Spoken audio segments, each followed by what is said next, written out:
Alright guys, it's been a while since I did one of these director's cuts commentary to one of my videos. I used to do quite a bit a while ago, and I thought, well, since I can't really get out there and explore too much at the minute, let's try and do one of these sort of behind the scenes director's commentary style videos.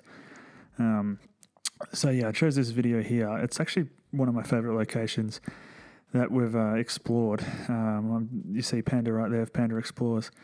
On the day, we actually weren't going to explore this place. We just happened to be in the area.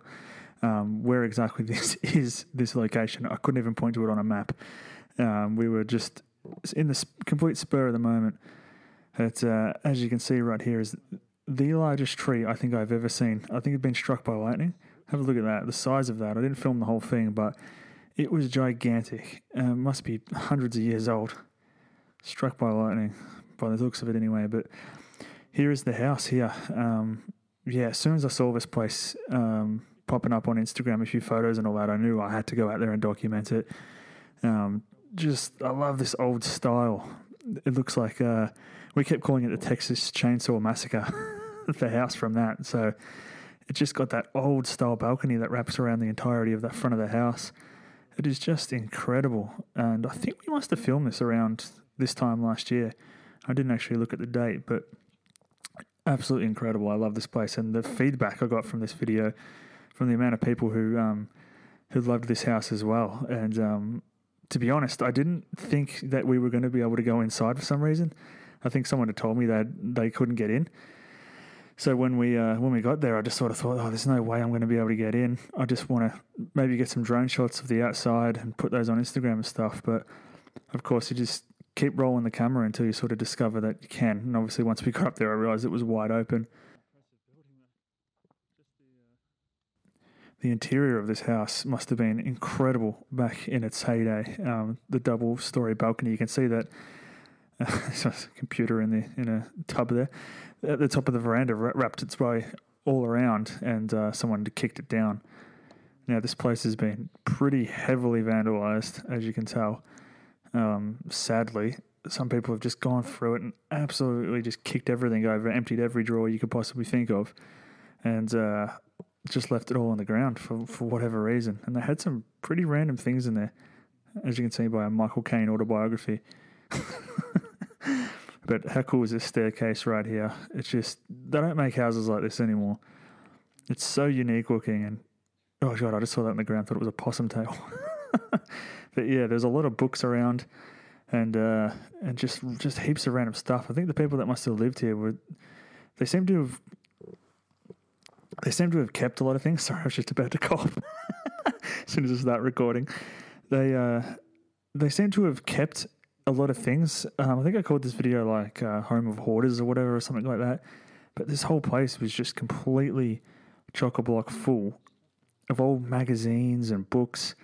As you can see here on the shelving here, I think I pulled out a magazine. Yeah, still in its plastic, Australian National Geographic, Wilson's Prom, an area that I grew up in. So pretty crazy. Yeah, lots of cassettes and stuff around like that. I haven't actually watched this video. I don't think even since I've released it. A lot of the time I'll make a video and I'll never view it again. I sort of just edit it, upload it, and it sits on YouTube. And around this time is when my channel sort of started to really kick off. So a bit more on that later on in the video. I'm going to describe some future plans. So yeah, this place was incredible, and I couldn't even point to it on a map if you ask me. I really want to go back and check it out because I've been in contact with a few people that have explored it since, and on the day I felt like we sort of rushed it a little bit because, yeah, as I said, we weren't exactly going there just to record this one place. We were in the area and happened to drop in. So yeah, there's a lot of old cassettes and stuff lying around. Seems like I reckon the people that lived here, they must have been somewhat elderly, and I think they must have passed away, and the house has just been left here ever since. But heaps of cassettes around. And imagine that shelf that I just recorded there must have been full of old cassettes. Yeah, now a lot of the stuff in the house, obviously I think this back area looks like they were running some sort of business. I'm not too sure, something like that. There was a lot of printers and stuff like that out there. So, I mean, obviously this Huntsman. A lot of this area is on a big block of land. So whether it was they're running the farm sort of out of there or what, I don't know. But God, I'd love to know when this house was built. It must have been 1950s or something like that. I'm not too sure. It could have even been later than that. But once we get into the kitchen, you really start to see the age of the house. And this hallway, I took some great photos in this hallway. They're on my Instagram at Muitube if you want to check that out. I actually want to go back and take some better photos. Back around this time when I was recording all these videos, I didn't take that many photos. I always, filming is the number one priority for me. And not until recently that I've thought, oh man, I've got to take more photos. But there you go. There's the old oven. I mean, God knows how old that oven is there. You can see the old hot plates on top and stuff like that. Yeah, this kitchen is it's incredible how this stuff's just been left behind. The little memo board up there, like a little thermos there on the table. And yeah, there's even like little jams and spreads inside that cupboard right there. But just everything, just all on the ground still. But there you go, there's some like pickled onions or something there. Yeah, pickled onions, I hate those things. And yeah, I love filming these sort of places because they have so much personality. And so much stuff left behind, but at the same time, it's incredibly sad.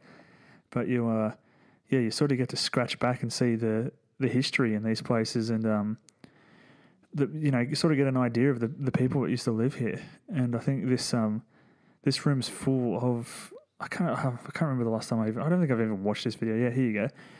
It's full of like knitting and like fashion stuff, and you can tell it's all from like the 70s. So I don't know whether the person that lived here was really into like dressmaking or something like that, or was just really into fashion.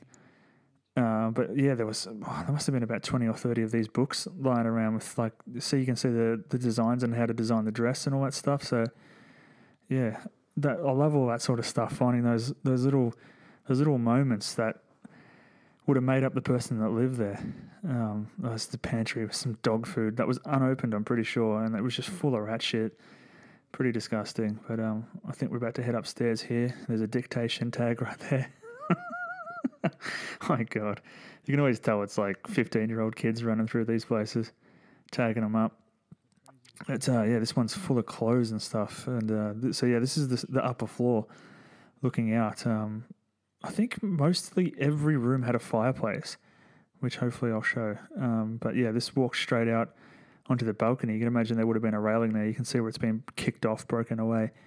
But I mean, that would have been fantastic to walk out of the room and straight onto the balcony, enjoyed a beverage out there. But there you go. There's the fireplace there. Every room just about had a fireplace, I think. And this one had an old bed still in it. So look at that tag. That is absolutely horrible. I mean, there was 14-year-olds running around with spray cans. But like, look at the bed, how that's made, these springs and all that stuff. It's just, they do not make stuff like that anymore. So I can't even imagine how long this must have just been sitting there for, completely untouched, before someone sort of got in and absolutely just kicked every window in.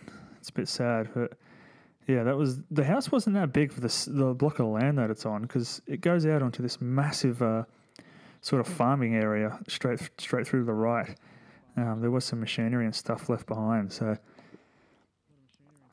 yeah, obviously I was saying that I can't get out and really film too much at the minute. It's a bit of a pain, but look at all this machinery and stuff left behind. I'd love to go back here. I'm going to have to go back at some point. I don't know what this sort of farming equipment was. It's so old. It's there's an old tractor here that obviously lugged whatever out that was, so you could pull that out. As I was saying, I've got a few future plans in the works at the minute. I will have a new Explorer out this week, a brand newie. It is a hike, walking to an abandoned bunch of silos that are in Viewbank, just on the Melbourne suburb of Viewbank. So that'll be a new video out this week, and I have started some loose plans of starting a podcast. So the podcast will be based around behind the scenes sort of stuff, talking about videos and adventures and little stories that you guys don't see that I won't put in the videos. And trust me, we've got plenty of them, and some of them are absolutely incredible stories. I also want to talk about sort of what I went through when my channel sort of started to blow up and how that affected me personally and all that stuff. So Yeah, I'm going to start. She's all fat back in these days. Holy crap, look at the size of me. Bit off topic there. But yeah, the podcast will probably be out in the next month or so. I will be posting videos of that on YouTube and yeah, uploading the audio, obviously. So that's the end of the video. And yeah, so I will have a new Explorer out this week. So if you like these sort of videos, the commentary sort of videos, let me know. And maybe I can do some more. But that's sort of what the podcast is going to be about. So enjoy, and I'll see you guys on the next adventure.